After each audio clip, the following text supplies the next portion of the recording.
सलाम जेके में अब खबरों का सफर आगे बढ़ाते हैं और बात जरा जम्मू कश्मीर की खबरों की भी करते हैं, क्योंकि जम्मू कश्मीर में खबरें बहुत ज्यादा। और सबसे पहले जरा बारुख जम्मू का करते हैं, जहां से खबर यह है कि रात भर पुलिस और मुजाहिरीन के बीच झड़प भी हुई है और उस झड़प के बीच पुलिस के एक आला अफसर समेत कुछ लोगों के जख्मी होने की खबर है।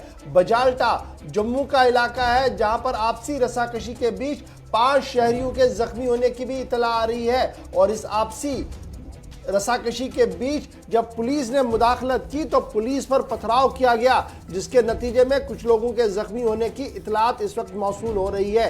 रात 11 से 12 बजे का वक्त था जब यह पूरा मामला चला था। रात देर गए का मामला है, लेकिन अब इस मामले में इस वक्त की क्या कुछ खबर है, सीधे अपने नुमाइंदे अनिल के पास जम्मू चलते हैं, जहां पर अभी की सूरत हाल के हवाले से जानने की कोशिश करेंगे। अनिल, जरा अपडेट कीजिएगा कि पहले ये कल मामला कितने बजे पेश आया और पुलिस पर पथराव हुआ क्यों, और अभी की क्या कुछ सूरत हाल है।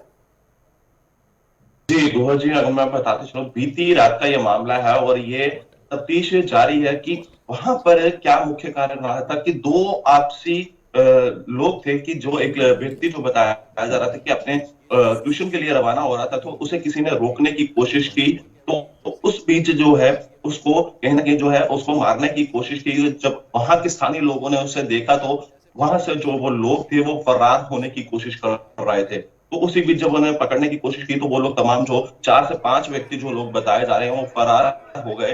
तो स्थानीय लोगों ने जब उनसे वहां पर प्रोटेस्ट करने की कोशिश की, पुलिस वहां पर पहुंची, तो तमाम वहां के और कोई स्थानीय लोग वहां से 40 से 50 लोग जो बताए जा रहे थे जिन्होंने पथराव शुरू कर दिया। पुलिस बल वहां पर तैनात थी, तो उस बीच वहां पर पुलिस बल पे भी पथराव किया गया, वहां के स्थानीय लोगों पे भी पथराव हुआ है।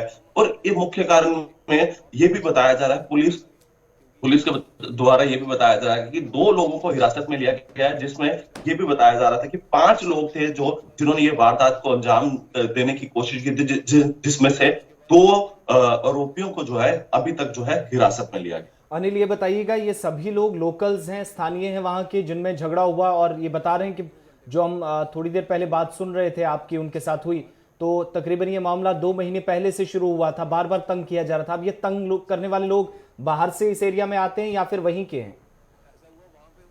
जी, ये वहीं के लोग हैं, कुछ दूरी के लोग हैं, मगर ये साफ तौर पर इनका कहना है कि हमें 4 से 5 महीने से पहले से तंग कर रहे हैं और इन्होंने काफी बार कंप्लेन करने की कोशिश की है, यहाँ के सरपंच को कॉल करने की कोशिश की है, उनसे बातचीत की है। उन्होंने ये भी जताने की कोशिश की है कि ये दोबारा मामला ऐसा नहीं होगा। मगर मुख्य कल एक बार फिर देखने को मिला, जिस व्यक्ति को इन्होंने कल मारा है उसका उपचार गवर्नमेंट मेडिकल कॉलेज में चल रहा है। और तमाम ये मामला एक बार फिर सामने निकल कर आया है। कल जब पुलिस ने समझाने की कोशिश की, वहां पर भी उसके बाद जो है काफी झड़प देखने को मिली, वहां पर पथराव हुआ, जिसमें पुलिस के कुछ उच्च अधिकारी हैं उनको भी घायल होने की सूचना जारी है। और साथ ही साथ ये पूरा तमाम मामला जो है कि उनको बार बार जो है ईव टीजिंग करने का मामला सामने नजर आ रहा था। तो अभी जो घायल हुए हैं उनकी क्या स्थिति है, और दूसरी तरफ उस एरिया के अंदर क्या सिचुएशन कंट्रोल में है? हाँ, उसकी जो सिचुएशन है वो कंट्रोल में है, साथ साथ पुलिस वहां पर तैनात है, जिनको लगी है उनका उपचार अभी जारी है, और साथ ही साथ जो है उनकी हालत अभी ठीक है, ये ठीक बताई बहुत जा रही बहुत है शुक्रिया डॉक्टर अनिल द्वारा। हमारे साथ ज्वाइन करने के लिए, खबर बताने के लिए कि आपसी रंजिश की वजह से कल रात देर गए बजाल्टा इलाके के अंदर सूरत हाल पुरतनाव बनी, जिसके बाद पुलिस को मुदाखलत करनी पड़ी और मुदाखलत के दौरान पुलिस पर भी पथराव हुआ है। एक बड़े अफसर के जख्मी होने की भी इतला आ रही है। ताहम जो लोग कल इस वारदात के दौरान जख्मी हुए हैं उन्हें जीएमसी जम्मू पहुंचाया गया है, जहां पर उनकी हालत बेहतर बताई जा रही है और सुबह से लेकर अभी तक हालात पुरअमन इस इलाके के अंदर बताए जा रहे हैं। बढ़ते हैं जरा आगे, बात एक और खबर की करते हैं और जरा चुनाव की खबर आपको बताते चले, क्योंकि लद्दाख के अंदर एक और बड़ा चुनाव होने जा रहा है। एलबीए के इंतखाबात के हवाले से हम आपको खबर बता रहे हैं कि लद्दाख बुद्धिस्ट एसोसिएशन का इंतखाब अमल में होने जा रहा है और कागजात नामजदगी वापस लेने का आज आखिरी दिन है। और इस बीच लद्दाख बुद्धिस्ट एसोसिएशन के जहां पर इंतखाबात होने जा रहे हैं, आज फाइल नॉमिनेशन जो की गई है कागज वापस लेने का आखिरी दिन होगा। लेकिन जिन लोगों के नाम सामने आए हैं 11 फरवरी को जहां पर वोटिंग हो सकती है, उससे पहले एक साबिक एमपी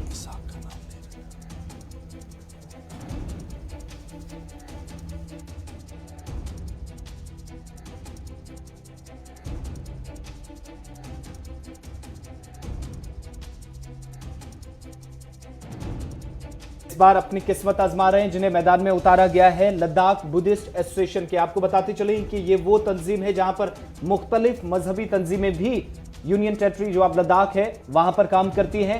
एलबीए का एक बड़ा रोल न सिर्फ तामीर तरक्की में, यहाँ के लोगों की बात हमेशा में रखने में हमेशा से रहा है, और अब दोबारा से इसके इंतखाबात होंगे, नए मेंबर्स को जिम्मेदारी दी जाएगी। आज कागजात नामजदगी वापस लेने का आखिरी दिन होगा और एक साबिक एमपी समेत कई लोग इस बार किस्मत आजमाई इन इंतखाबात के लिए कर रहे हैं। सीधे लद्दाख चलते हैं, जहां से हमारे साथ मोहम्मद इसाक इस वक्त फोन लाइन पे ज्वाइन कर चुके हैं। इसाक, फटाफट से अपडेट कीजिएगा कि लद्दाख बुद्धिस्ट एसोसिएशन एक पुराना इदारा है, लेकिन अब लेह के बाद करगिल के अंदर भी इस बार नए इंतखाब जब होंगे तो करगिल से भी बाज़ाब्ता तौर पर नामजदगी वहां पर मिलेगी, उन्हें अपना प्रेजेंस मिलेगा वहां पर। लेकिन अभी क्या कुछ सूरत हाल है, कितने लोग मैदान में हैं और स्ट्रॉन्ग कंटेंडर कौन है इसमें, क्योंकि लद्दाख बुद्धिस्ट एसोसिएशन का एक बड़ा रोल लेह की सियासत के अंदर बनता है।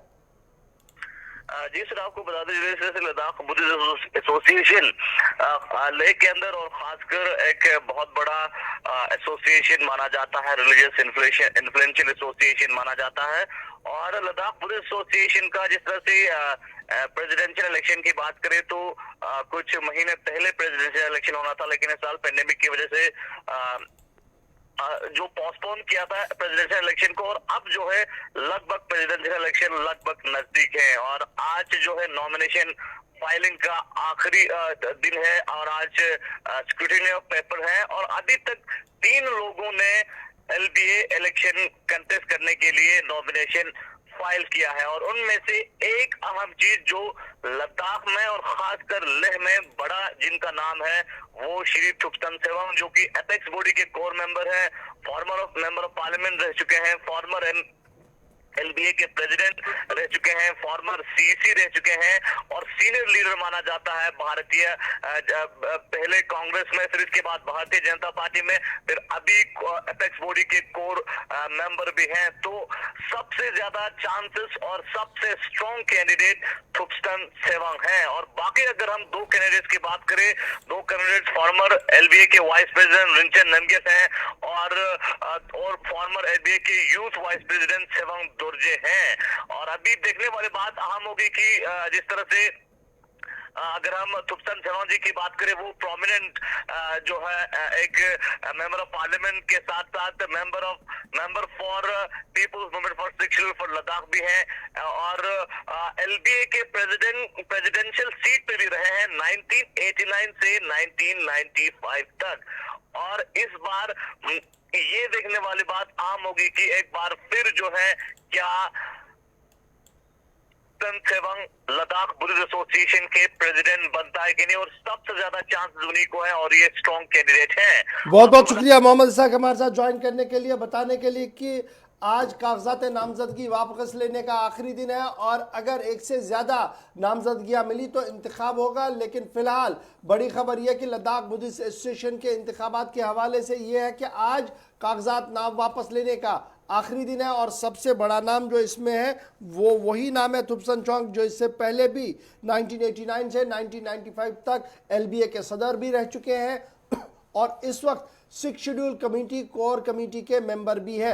तो बड़ी ज़्यादा सियासत जो है वो लेह के अंदर चल रही है और इस चुनाव को न सिर्फ लेह के अंदर मॉनिटर किया जा रहा है बल्कि दिल्ली के पावर सर्कल्स के अंदर भी इस चुनाव को काफ़ी गहराई के साथ लिया जा रहा है। तो बात ज़रा लद्दाख के बाद अब बात करते हैं जम्मू कश्मीर की, क्योंकि जम्मू कश्मीर के अंदर बल्दियाती इंतखाबात लगभग मुकम्मल हो रहे हैं और डीडीसी का इंतखाब अब आहिस्ता आहिस्ता करके तारीखों का ऐलान भी होना तय हो रहा है। और लगातार एक के बाद एक मीटिंग के बाद अब जो एक और खबर सामने आई है वो ये है कि डीडीसी चेयरपर्सनों के लिए इंतखाबात के हवाले से तारीखों का ऐलान होना सिर्फ बाकी है, लेकिन ये साफ कर दिया गया है कि अगर इंतखाब करने पड़े तो सीक्रेट बैलेट यानी वोटिंग बैलेट पेपर के ज़रिए से होगी।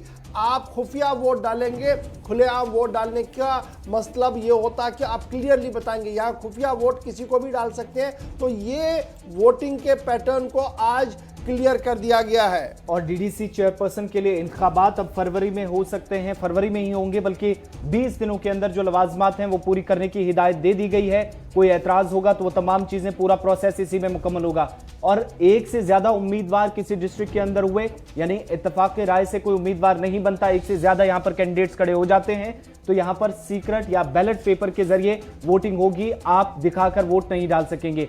दूसरी बड़ी बात, जहां पर कश्मीर वादी की जो 2 दिन पहले नोटिफिकेशन सरकार की तरफ से जारी किया गया था, जिसमें रिजर्व सीटें रखी गई थी खवातीन के लिए, उसी हिसाब से अब दोबारा यह भी चीज क्लियर की गई है कि कश्मीर वादी के अंदर 3 ऐसे डिस्ट्रिक्ट हैं, गांदरबल वस्ती कश्मीर के अंदर, दूसरा जनूबी कश्मीर का शोपियां जिला, और बारामूला कश्मीर जो नॉर्थ कश्मीर का हिस्सा है, वहां पर खवातीन के लिए निशिस्तें जो पहले से ही रिजर्व रखी गई हैं। 3 डीडीसी जो कैंडिडेट्स होंगे, यानी 3 सीटें यहां पर रिजर्व खवातीन के लिए रहने वाली हैं। और बाकी 7 अजला में आप देखेंगे, अगर इंतखाबात का प्रोसेस पूरा होता है तो 20 दिनों के अंदर ये पूरी लवाजमात पूरी करनी होगी, जिसके लिए हिदायत दे दी गई है। तमाम तैयारियां आज से शुरू होंगी और वोटिंग बैलेट पेपर के जरिए होगी। Election commission, state election commissioner की तरफ से साफ कर दिया गया है। चलिए जी, जल्दी से बढ़ते हैं जरा आगे, और बात अब जरा मौसम के मिजाज की भी आपको बताते चले, क्योंकि चिल्लई कलान आहिस्ता आहिस्ता अपने आखिरी पड़ाव की ओर चल रहा है। लेकिन आखिरी पड़ाव के बीच भी शिद्दत की सर्दी इस वक्त वादी कश्मीर के अंदर देखने को मिल रही है। मतला अबर आलूद या धूप भी कहीं कहीं पर देखने को मिल रही है, लेकिन रात का दर्जा हरारत बतदरीज गिर रहा है, जिसकी वजह से नदी नालों की ऊपरी सतह जो है वो एक बार फिर मुंजमद होने की खबरें सामने आ रही है। और यह भी इतला सामने आ रही है कि फिलहाल महकमे मौसमियात की तरफ से कहा गया कि इस महीने के आखिर तक मौसम का मिजाज बेहतर ही रहेगा। उसके बाद देखा जाएगा कि मगरिबी हवाओं का असर कितना ज़्यादा जम्मू कश्मीर पर पड़ सकता है। इसके साथ साथ जम्मू श्रीनगर कौमी शाहरा की जब हम बात करें तो एक तरफा ट्रैफिक के लिए, गाड़ियों की आवाजाही के लिए फिलहाल वहां पर गाड़ियों को चलने की इजाज़त जो है वो दे दी गई है। बड़ी खबर हम आपको बता रहे हैं कि एक तरफा ट्रैफिक के लिए श्रीनगर जम्मू शाहरा को खोल दिया गया है। महकमे मौसमियात का मानना है कि इस महीने के आखिर तक मौसम जो है वो बेहतर रहेगा और सब जीरो टेम्परेचर जो है, यानी दर्जा हरारत जो है वो लगातार मनफी चला जा रहा है, जिसकी वजह से सूरत हाल में काफ़ी ज़्यादा बेहतरी नज़र नहीं आ रही है। दिन में थोड़ी सी धूप ज़रूर शहर श्रीनगर और दीगर मकामात पर आप देख सकते हैं, लेकिन रात का दर्जा हरारत लगातार गिर रहा है और रात के दर्जा हरारत के गिरने की वजह से सूरत हाल में मज़ीद इस जो है तेज़ी देखने को मिली। अब जो रात का दर्जा हरारत आज आया है, यानी जो रात गुजर चुकी है, उसमें श्रीनगर के अंदर -2 डिग्री रिकॉर्ड किया गया है, -2.0 डिग्री रिकॉर्ड किया गया है। काजीगुंड के अंदर जो गेटवे ऑफ कश्मीर जिसे कहा जा रहा है, -4 -4 वहां पर रिकॉर्ड किया गया। पहलगाम बदस्तूर -7 पर है, 7.7 पर है, और कुपवारा में दर्जा हरारत -2। कोकरनाग के अंदर इस वक्त का दर्जा हरारत, जो रात का दर्जा हरारत रहा है, वो -8.3 डिग्री रहा है। और गुलमर्ग जहां पर सयाहों की सबकी नज़र इस वक्त है, वहां पर इस वक्त का मौसम का मिजाज जो है वो ये है कि रात का दर्जा हरारत -12.0 डिग्री रिकॉर्ड किया गया है। श्रीनगर एयरपोर्ट -3.2 डिग्री रिकॉर्ड किया गया है। अवंतीपोरा, अनंतनाग और खड़वनी इलाके के अंदर -4.3 डिग्री रिकॉर्ड किया गया है। और अगर आप जम्मू एयरपोर्ट की बात करेंगे तो मौसम का मिजाज काफ़ी बेहतर है, 7.0 डिग्री, यानी गर्मी वहाँ पर आपको साफ नज़र आएगी। उधमपुर, पुंछ और दीगर इलाकों के अंदर भी दर्जा हरारत जो है वो 3 से 4 डिग्री के बीच में है। लेह करगिल की अगर हम बात करेंगे तो लेह के अंदर दर्जा हरारत रात का -15 रहा है और करगिल के अंदर -21 रहा है। नोबरा वादी के अंदर -15 और द्रास के अंदर -29.1 डिग्री रिकॉर्ड किया गया है। तो ये सूरत हाल थी रात भर दर्जा हरारत की, लेकिन सुबह से एक बार फिर आहिस्ता आहिस्ता करके शहर समेत दीगर कस्बजात से इतला यही है कि धूप आहिस्ता आहिस्ता निकलना शुरू हो गई है और उम्मीद की जा रही है कि हालात बेहतर होंगे पूरे दिन, और जितनी गर्मी दिन में होती है उतनी सहूलियत और आसानी चलने फिरने में भी मिलती है। तो ये बात थी मौसम के मिजाज की। अब ज़रा बात करते हैं शहर श्रीनगर की, और शहर श्रीनगर के अंदर एक महकमा है पार्क्स एंड गार्डन, जिसको ये काम सौंपा गया है कि शहर के अंदर जितनी भी पार्कें हैं उनको साफ सुथरा रखना, उनका मेंटेन करना। और ये सिर्फ इतना ही नहीं है, जब आप आलमी पैरामीटर्स को देखेंगे तो ओपन स्पेस और ग्रीन स्पेस का होना शहर के अंदर भी लाजमी है और गांव देहात के अंदर भी लाजमी है। और ये मामला अदालत तक भी चला गया था, जब साबिक चीफ जस्टिस ने एक खत लिखा था जम्मू कश्मीर चीफ जस्टिस को और यह कहा था कि देखिए श्रीनगर शहर की सूरत हाल ये है कि ओपन स्पेस और ग्रीन स्पेस में कमी आ रही है, इसलिए मामले की संजीदगी की ओर तवज्जो दी जाए। बाद में उसको बाज़ाब्ता तौर पर एक PIL के तौर पर उस खत को लिया गया था। और शहर श्रीनगर में मौजूदा वक्त में जो पार्क्स एंड गार्डन्स महकमा है, कितनी जिम्मेदारी अपने निभाने में कामयाब नजर आता है या कितना काम किया गया है, उस पर भी जरा एक छोटा सा डेटा आपके सामने रखते हैं। लेकिन मामला बहुत बड़ा है। जितनी स्पेस गाइडलाइंस के हिसाब से जितनी जगह होनी चाहिए शहर के बीच और मेट्रोपॉलिटन सिटीज, वो सिटीज खासतौर से जो मुल्क के सबसे अहम और पहली फहरिस्त में जम्मू के साथ श्रीनगर भी आपको याद होगा कि स्मार्ट सिटी प्रोजेक्ट का हिस्सा बना था, यानी स्मार्ट सिटी के तौर पर भी इस शहर को तैयार करने की कोशिश है। उस कोशिश में ये चीज भी देखी जाती है कि गार्डन्स की शक्ल में, पार्क्स की शक्ल में कितनी ओपन स्पेस आपके पास है जहां पर लोगों को किसी तरह की मुश्किलात पेश ना आए और सरकार का या इंतजामिया का जो कामकाज है, म्युनिसिपैलिटी का काम है, वो भी मुतासिर ना हो। और आदादोशुमार ये बताते हैं कि श्रीनगर में पार्क्स जो हैं, बागात जो है, मेंटेन जो होने चाहिए थे वो नहीं है और अभी तक जो तादाद है वो 50% है, 50% कम नजर आते हैं। मौजूदा वक्त में 169 पार्कें इस वक्त श्रीनगर शहर के अंदर हैं। पार्क्स 1.2 से 1.4 हेक्टेयर पर होना लाजमी है, इतनी जमीन जिसका ये एरिया ओवरऑल होना चाहिए। लेकिन श्रीनगर में टोटल जो पार्क्स की जगह बनती है 169 पार्क्स की आदादोशुमार के मुताबिक 287 हेक्टेयर बनती है, यानी इतनी जमीन पर ओपन स्पेस जो है वो पार्क्स हैं, बागात हैं, जहां पर ओपन गार्डन्स बनाए गए हैं, जहां पर लोग चलते फिरते हैं, घूमते हैं। और कुछ गाइडलाइंस ये भी बताते हैं, जहां पर जो कुछ सर्वेज भी सामने आए, वर्ल्ड हेल्थ ऑर्गेनाइजेशन की भी कुछ गाइडलाइंस है, कुछ जो सिफारिशात की गई थी, या फिर जो गाइडलाइंस कुछ बताती हैं कि जगह इतनी कम से कम होनी चाहिए, कम से कम 1.2 से 1.4 यहां पर हेक्टर इतनी जमीन होनी चाहिए जहां पर कम से कम 1000 लोग यहां पर बैठ सकें या 1000 लोगों के बैठने की यहां पर गुंजाइश हो, इतनी यहां पर जगह होनी चाहिए। लेकिन श्रीनगर के अंदर जब आप 169 पार्क्स को देखते हैं, जमीन भी कम, एरिया वाइज बहुत कम, 287 हेक्टर के आसपास बनता है, जो कि बहुत कम है उस तादाद से जो गाइडलाइंस बताती हैं। और इतनी ही नहीं, जो 50% तक, यानी अगर 287 हेक्टर के करीब श्रीनगर में पार्कों को जहां पर पहले बनाया गया है, गार्डन्स हैं, उनकी मेंटेनेंस की जब बात आती है तो 50% तक के करीब आदादोशुमार बताते हैं कि 50% तक बागात और पार्क्स जो हैं वो कम यहां पर शहर श्रीनगर के नजर आती हैं। और इसमें आप देखेंगे कि मेंटेनेंस का काम जो फ्लोरिकल्चर महकमा भी करता है, म्युनिसिपल कॉर्पोरेशन यानी इसके हुदूद में आने वाले जितने हिस्से हैं वहां पर काम रखता है, श्रीनगर डेवलपमेंट अथॉरिटी की जिम्मेदारी बनती है, हाउसिंग बोर्ड की है, लैंडस्केप डिवीजन जो हैं उनको किस तरीके से डिवाइड किया जाए और आबी ज़खायर को भी तहफ़्फ़ुज़ देना। इन्हीं गार्डन्स और पार्क्स के साथ एक बड़ा मुद्दा जो सामने इंतजामिया के सामने हमेशा रहा है, वहां पर इसका ख्याल रखा जाता है। लेकिन ये खबर बताने का आपको मकसद ये है कि श्रीनगर शहर जहां पर सयाहों की एक बड़ी तादाद, यानी वादी जब आप पहुंचते हैं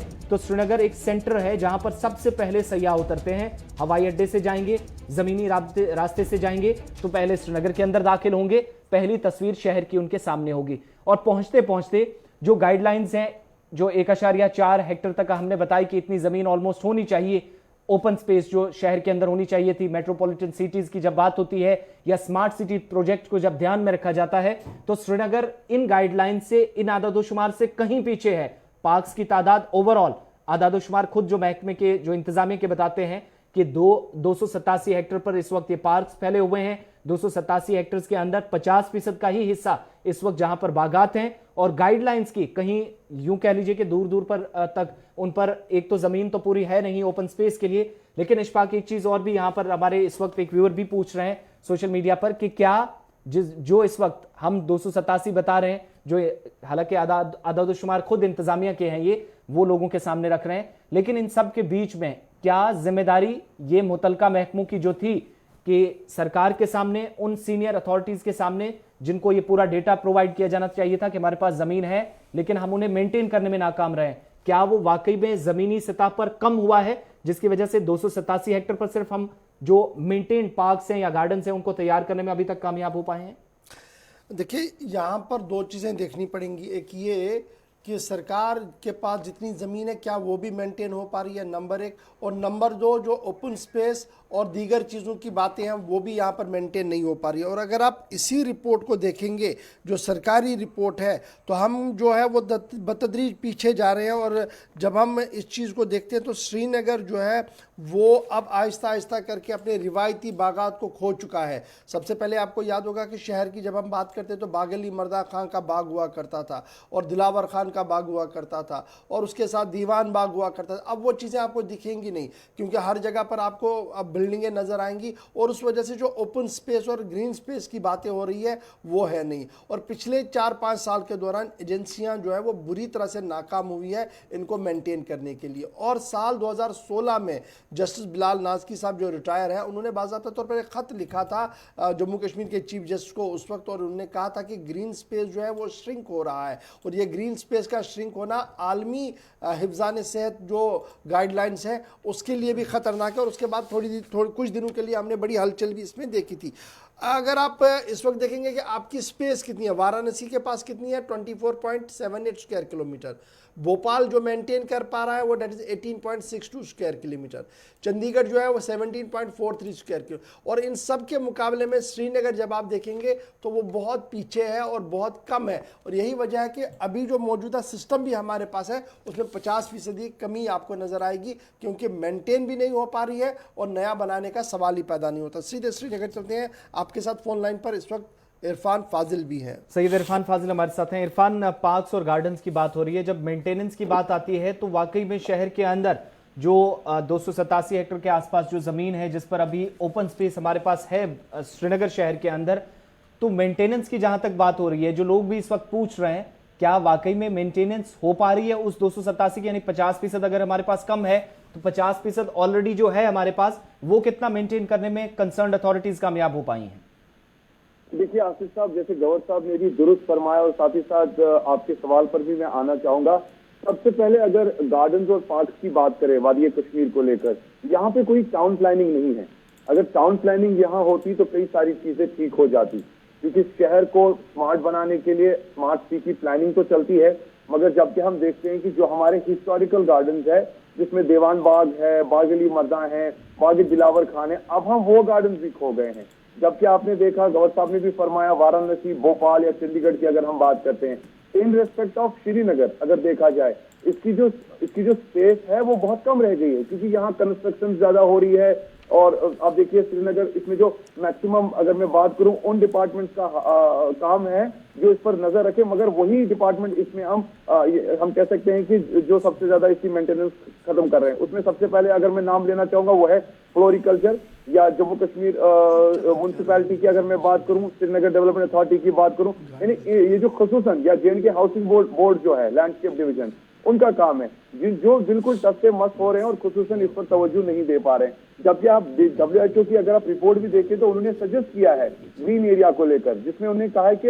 हर एक रेजिडेंट को 15 मिनट का वॉक ओपन स्पेस में मिलना चाहिए, जो खास तौर पे जो पेवर्ड ओपन स्पेसेस होते हैं, जो खास तौर पर अगर देखा जाए ग्रीनरी के हवाले से जहां, तो अब आप कश्मीर की अगर बात करेंगे, इसमें अगर ऑफिशियल फिगर भी हम देखेंगे तो 50% भी यहाँ पर डेफिशिएंट है, यानी 50% भी आप देखिए कि गार्डन यहाँ पर नहीं बन सकते हैं।